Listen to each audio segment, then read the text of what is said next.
Some people buy homes in Japan that will never be worth anything again. Across the country, millions of houses sit empty. Some are locked up and forgotten. Others are slowly falling apart. Many are listed for prices that feel unreal, sometimes cheaper than a used car, sometimes even free. At the same time, Japan is one of the richest and most advanced countries in the world. Trains run on time. Cities feel futuristic. Everything works. So how can homes be worth nothing? That contradiction is what makes Japan's housing market so confusing and so dangerous. Is this the best buying opportunity most people will ever see? Or is it a silent trap that turns cheap homes into lifelong problems? By the end, the answer becomes clear. To understand why some homes are already worthless, it helps to understand how Japan ended up here in the first place. In the late 1980s, Japan experienced one of the largest real estate bubbles in history. Land prices exploded. Property values rose so fast that people believed they could only go higher. At the peak of the bubble, land in central Tokyo was valued so highly that it was said to be worth more than all the land in some entire countries. Banks handed out loans easily. Speculation was everywhere. Then, in the early 1990s, the bubble burst. Land prices collapsed. Stock markets fell. Banks were left holding bad loans. Instead of a fast recovery, Japan entered years of weak growth, falling prices, and low confidence. This period became known as the lost decade, but in reality, it stretched across multiple decades. As the economy stagnated, something important changed: how people viewed homes. In many countries, homes are seen as investments. Buyers expect values to rise over time. In Japan, that expectation slowly disappeared. Instead, homes came to be seen as short-term structures. New buildings were preferred. Older ones were viewed as outdated, unsafe, or undesirable. Most houses were designed with a lifespan of around 30 years. After that, the structure itself was often considered to have no value at all. The land might still be worth something, but only if people actually want to live there. So, if prices have been weak for decades, why does this feel like a collapse now? The answer is scale and speed. Japan's population is shrinking faster every year. Hundreds of thousands of people disappear from the population annually. Nearly 30% of residents are already over the age of 65. That number keeps climbing. At the same time, fewer children are being born. The birth rate sits near 1.3, far below what's needed to replace the population. This means fewer young households, fewer first-time buyers, fewer renters, less demand.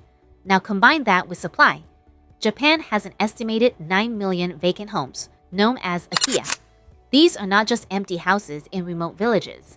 They exist in suburbs, small cities, and even on the edges of major metro areas. Some forecasts suggest that by the late 2000s and 30s, 1 out of every 3 homes in Japan could be vacant. In 2025, housing starts dropped sharply. Analysts describe the market as entering a new normal, where fewer homes are built because demand simply isn't there anymore. This creates a dangerous imbalance. There are more houses than people, and every year, that gap widens. This collapse is uneven.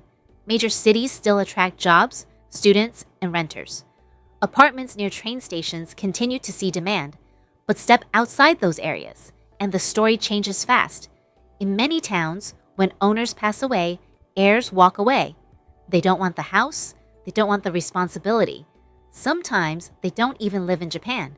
The result is neighborhoods full of homes that nobody wants.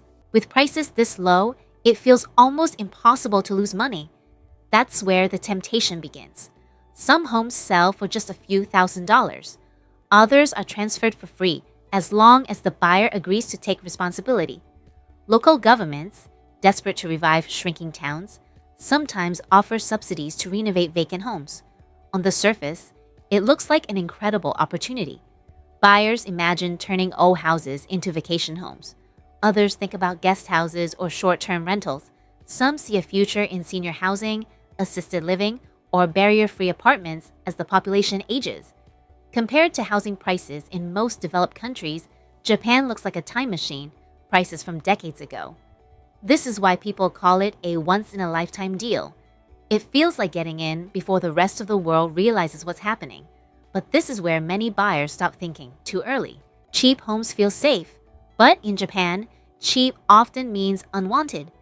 The biggest problem is not price, it's future demand. Every year, there are fewer buyers than the year before. That means many homes don't just fall in value, they slowly lose liquidity. At some point, nobody wants them at any price. In rural and outer suburban areas, resale can become impossible. Owners may be stuck paying property taxes, insurance, and maintenance on homes that cannot be sold. In extreme cases, the value drops to zero. The only remaining cost is demolition. Older homes often need serious work. Earthquake standards have changed. Insulation is outdated. Plumbing and electrical systems wear out. Renovation can cost tens of thousands of dollars. But here's the key problem. Spending money does not mean adding value. In many areas, renovations do not increase resale prices at all. Owners end up spending more than the home will ever be worth. For overseas buyers, the risks multiply. Financing can be limited without permanent residency.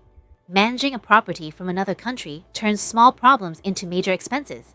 A broken pipe or roof leak can become a crisis when the owner is thousands of miles away. There are also currency risks. A weak exchange rate can erase gains. Tax rules and inheritance laws can surprise buyers who didn't plan ahead. Japan allows anyone to buy property. It does not stop anyone from making a bad decision. Japan's housing market is not broken. It's divided. In major cities and prime locations, homes still behave like real estate markets elsewhere. Demand exists, rentals work, liquidity remains, but in shrinking regions, homes are no longer investments. They are lifestyle choices. They are long-term responsibilities. They are commitments to places that may continue to lose people for decades. The biggest mistake is assuming that low price equals upside. For the right buyer, in the right location, with the right plan, Japan offers rare opportunities that don't exist in many other countries. For everyone else, those cheap homes can quietly turn into permanent burdens. Some people buy homes in Japan that will never be worth anything again. The difference is knowing which homes those are before buying them.